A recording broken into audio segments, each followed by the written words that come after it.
Spore is one of those games that I hold near and dear to my heart. Sure, I may not play it every day, but still, it's just one of those games that I associate with my childhood. Funnily enough, the first time I was introduced to Spore wasn't even the PC game. It was the DS spin-off. Fucking Spore creatures, dude. You see this shit? The 2D sprites of the little creatures that you could create were just so adorable to me back then that I just couldn't stop playing it.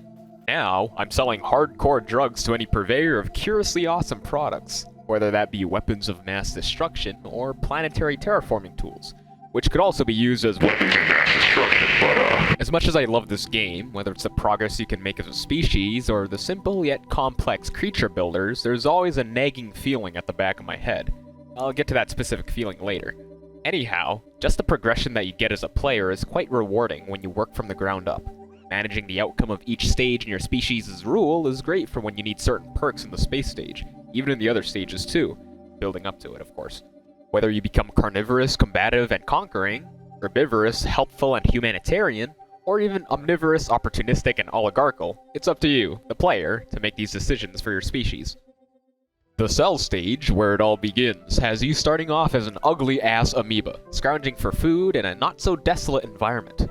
Competing cells will try their best to steal your food, so you either take it from them first, or they become the food. Unfortunately, there's always bigger fish in the sea, and you best hope that you're not in high demand. To counteract EDP-445 from predating you, you must evolve and adapt to avoid or even defend yourself against them. First, you can exercise and then carry self-defense weaponry that may seem illegal, like rail spikes, tasers, and gas. Once you do manage to conquer the sea wash by becoming a fat fuck, you're able to move your fat ass on a land. During this transition, you can give your species legs, but if you know me closely, you know that I prefer cripples. Anyhow, once your lungs are filled with the superb sensation of sandpaper, you can do even more to enhance your species as a whole. Piles of bones, ranging in various sizes, can all give parts that increase in effectiveness the more you evolve that tree. Break them, and you'll be receiving a new advantage against the competition. These new parts also play into the behavior that your species can partake in, so a child predator starring in Dateline NBC isn't great at making peace with new species. Also, if another competing species has a lot of combat-oriented parts, they're usually naturally hostile towards you and other species. You can't make peace with them unless you have the soothing voice of Morgan Freeman on your side. Oh, my fucking ears! Personally, I think the creature stage is one of the top stages for Spore, as it's one of the most influential ones. This is because of how you're able to design your creature for the future, as you won't be able to change it after the creature stage. The first few playthroughs have you making fairly cool-looking creatures, but then, the playthroughs after tend to have you making, well, have a look for yourself. Once you become the apex legend of this stage, it's time to move on. She never loved you. The next stage up and coming is the tribal stage. Ooga booga motherfucker, your species now understands advanced social structures.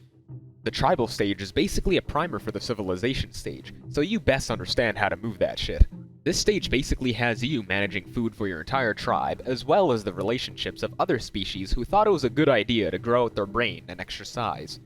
Food is your currency for you to build item stands, give gifts to other tribes, and to fuck hardcore in order to increase the population of your now smarter species. The items that your tribe can wield varies a lot from utility, combat, and instrumental. Utility is utility, for gathering and fishing, sometimes even healing if you're that kind of bitch.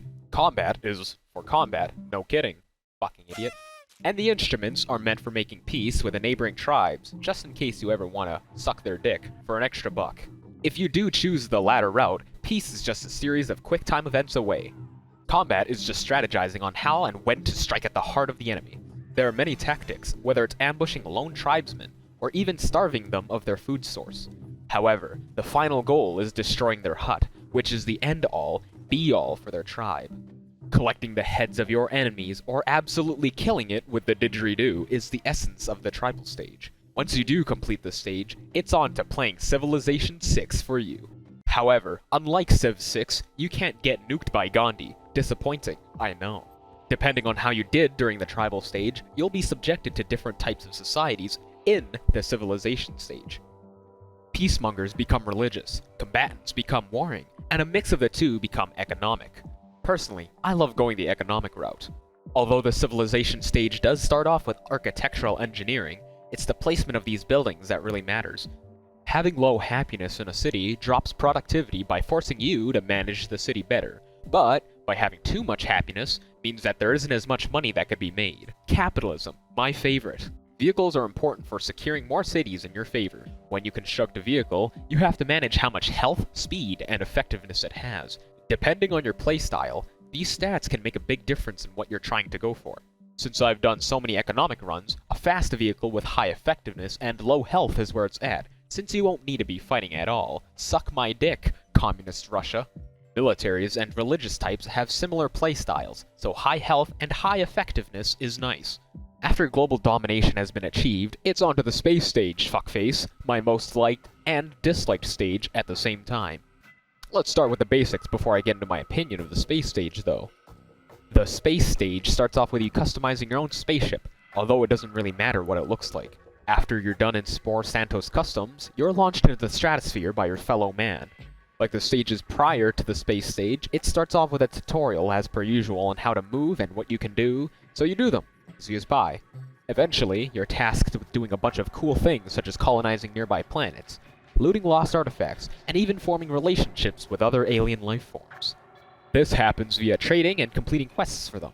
It's best at this time that you get your hand on any and all spice, so you can trade it to hardcore addicts for exorbitant prices. Sometimes, if you're bored, you can commit genocide on your neighbors. Great, I know. Eventually, the end goal is meeting the Groks, and going into that giant anus known as the super mega black hole inside the middle of the galaxy.